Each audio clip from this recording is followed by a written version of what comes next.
Bismillahirrohmanirrohim. Assalamualaikum warahmatullahi wabarakatuh. Perkenalkan, nama saya Lina Karlina. Saya dari kelas Jurnalistik 4B. Saya akan melaksanakan tugas ujian akhir semester mata kuliah Teori Komunikasi 2, di mana saya akan menjelaskan 3 teori komunikasi beserta contoh penelitiannya.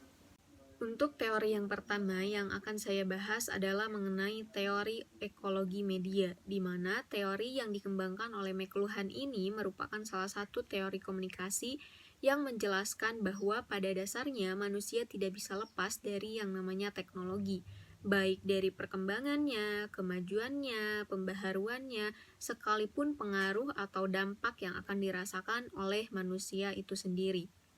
Kemudian untuk contoh penelitiannya, saya menemukan jurnal yang berjudul Pemanfaatan akun Instagram @jktfoodbank sebagai media penyampaian pesan tentang kuliner di daerah Jakarta, yang ditulis oleh Anggar Kiawan dan Dodi Wihardi SIP MIKOM. Untuk selanjutnya adalah masalah penelitian, di mana dalam penelitian ini, dalam jurnal ini, terdapat 3 masalah penelitian, yakni pertama, apakah betul media mempengaruhi setiap perbuatan atau tindakan dalam masyarakat?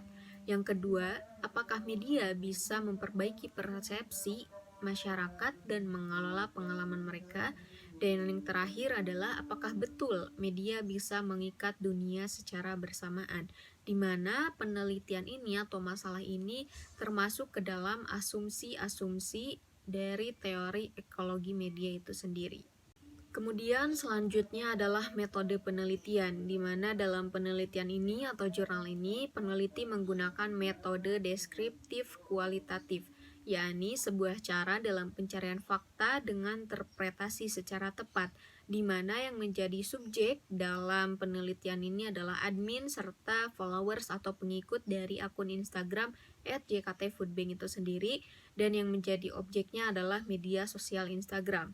Kemudian dalam pengumpulan datanya, peneliti menggunakan wawancara tak berstruktur atau wawancara terbuka dan melakukan atau menggunakan studi kepustakaannya. Nah, kemudian peneliti ini melakukan penelitian di Jalan Karya Utara, Gandaria Utara, Kebayoran Baru, Jakarta Selatan, dan di Gandaria City Mall. Nah, kemudian penelitian ini diawali pada bulan September sampai dengan bulan Desember tahun 2019. Untuk selanjutnya saya akan membahas mengenai keterkaitan atau relasi antara teori ekologi media dengan kajian ini. Nah, berdasarkan penelitian ini, keterkaitan teori ekologi media tentu bisa dilihat sangat jelas, di mana 3 masalah tadi yang menjadi landasan atau bahan utama dilakukannya penelitian ini dapat terjawab dan membuahkan hasil. Nah, hal ini dapat dilihat dari pertama, beberapa narasumber yang telah diwawancarai menyatakan bahwa media sosial Instagram, terkhususnya akun Instagram @jktfoodbank ini selalu memberikan informasi yang sangat menarik mengenai kuliner di Jakarta, mengenai kuliner yang sangat lezat, dan apabila dinikmati ini dapat menggugah selera para pengikutnya, sehingga para pengikut akun Instagram @jktfoodbank ini memiliki keinginan untuk mencoba dan melakukan tindakan yang sama dengan cara mengunjungi tempat yang terdapat di akun Instagram @jktfoodbank dan mencoba beberapa makanan yang telah direkomendasikan oleh akun Instagram @jktfoodbank ini.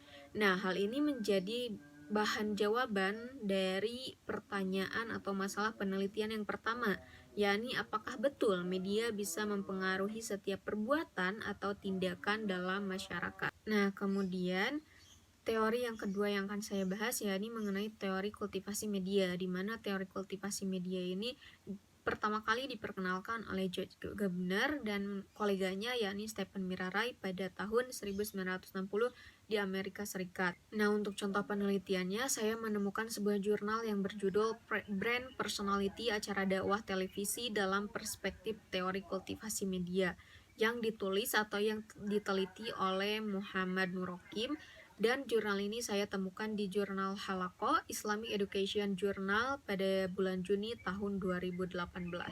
Kemudian untuk masalah penelitiannya, dalam jurnal ini terdapat sebuah masalah, yakni apa sih pengaruh kultivasi media ini terhadap persepsi brand personality acara dakwah di televisi.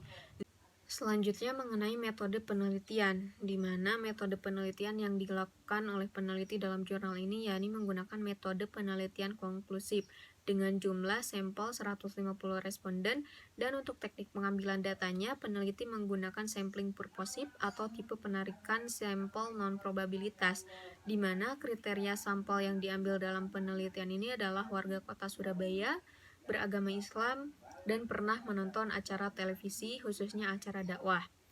Kemudian yang menjadi subjek dalam penelitian ini adalah acara dakwah Mamah AA Beraksi yang tayang di stasiun televisi Indosiar, dan serta acara dakwah Islam Itu Indah yang tayang di stasiun televisi Trans TV.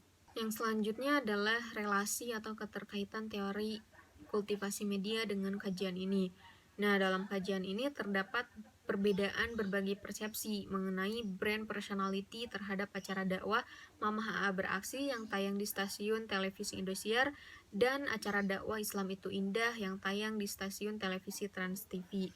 Nah, perbedaan ini tentu jelas dilihat dari pemirsa yang sering menonton dan pemirsa yang jarang sekali menonton televisi, khususnya acara dakwah. Dan berdasarkan penelitian ini, dapat diketahui bahwa terdapat dimensi brand personality yang tidak mampu dipersepsi oleh kedua pemirsa dari tayangan acara dakwah tersebut, yakni dimensi melibatkan dan dimensi kepekaan. Baik acara dakwah Mamah AA Beraksi maupun Islam Itu Indah, masyarakat tidak bisa memberikan persepsi mengenai dimensi melibatkan dan dimensi kepekaannya. Namun dari kedua tayangan tersebut terdapat satu dimensi yang sama, yakni dimensi yang dapat dipersepsi oleh para pemirsa, yakni dimensi berjiwa muda, di mana baik acara dakwah Mamah AA Beraksi dan maupun Islam Itu Indah yang tayang di stasiun televisi Trans TV ini ternyata sama-sama memiliki dimensi jiwa muda. Dan kemudian yang terakhir adalah pengaruh dari adanya acara dakwah ini terhadap pemirsa yang sering menonton televisi dan pemirsa yang jarang sekali menonton televisi, khususnya acara dakwah ini. Nah, berdasarkan pemirsa yang sering menonton acara dakwah ini, mereka lebih tercerahkan dan mereka bisa menambah ilmu, menambah wawasan terhadap agamanya. Nah, kemudian teori yang terakhir yang akan saya bahas yakni mengenai teori konstruksi sosial, di mana teori yang dipelopori oleh Peter L. Berger dan Thomas Lackman ini menjelaskan bahwa kenyataan dibangun secara sosial, sehingga sosiologi pengetahuan harus menganalisis proses terjadinya hal tersebut. Dalam artian lain, teori ini menjelaskan mengenai proses dialektis dalam penciptaan realitas sosial. Untuk contoh penelitiannya, saya menemukan sebuah jurnal yang berjudul Fenomena Aksi Menyakiti Diri bagi Remaja dalam Media Online, yakni analisis teori konstruksi sosial dalam fenomena aksi menyakiti diri bagi remaja dalam media online tirto.id. Penelitian ini ditulis oleh Dita Prasanti dan Puji Prihandini, Fakultas Ilmu Komunikasi Universitas Padjadjaran. Jurnal ini saya temukan di jurnal Nomos Laika, volume 5, nomor 2 Oktober tahun 2019. Kemudian apa sih yang menjadi masalah dalam penelitian ini? Nah, masalah dalam penelitian ini yakni keterkaitan teori konstruksi sosial atas realitas terhadap fenomena menyakiti diri sendiri yang dilakukan oleh remaja SMP dalam media online tirto.id, yang merupakan bentuk lain dari depresi yang dialami oleh sebagian remaja, terlebih lagi dengan adanya media baru yang menyebabkan segala hal dapat disebarkan dengan cepat. Selanjutnya mengenai metode penelitian, dalam jurnal ini peneliti menggunakan metode penelitian pendekatan kualitatif dengan metode deskriptif, dan dalam hal pengumpulan data, peneliti menggunakan teknik observasi non-partisipan serta studi literatur. Penelitian ini mengungkit fenomena yang terjadi pada remaja SMP di kota Riau. Lalu apa yang menjadi keterkaitan atau relasi teori konstruksi sosial dengan kajian ini? Nah, hal ini berdasarkan teori konstruksi sosial di mana Bejer dan Lackman menyatakan bahwa terjadi dialektika antara individu menciptakan masyarakat dan masyarakat menciptakan individu. Nah, dalam hal ini, individu yang dimaksud adalah para remaja yang melakukan aksi menyakiti diri sendiri atau yang disebut dengan self-injury. Dan tentunya, fenomena ini relevan dengan asumsi yang terdapat dalam teori konstruksi sosial, terkhusus teori konstruksi sosial atas realitas, di mana media online Tirto ID ini menyebutkan bahwa fenomena aksi menyakiti diri sendiri atau self-injury ini telah tersebar luas, baik melalui media sosial, video yang beredar di kalangan antar remaja SMP, sehingga mereka video-video tersebut menjadi viral, menjadi hits, dan dikonstruksi sebagai realitas yang wajar, yang dapat dilakukan oleh para remaja tersebut sebagai bentuk pengalihan dari depresi yang dialaminya. Mungkin penjelasan mengenai 3 teori komunikasi dari saya dicukupkan sekian. Mohon maaf apabila masih banyak kekurangan dan terima kasih atas perhatiannya. Sebelum saya tutup, saya ingin mengucapkan terima kasih banyak kepada Bapak Pengampu atau Bapak dosen, yakni Bapak Khairuddin Muhtar yang telah membimbing kami semua dalam mata kuliah teori komunikasi 2 ini. Terima kasih. Wassalamualaikum warahmatullahi wabarakatuh.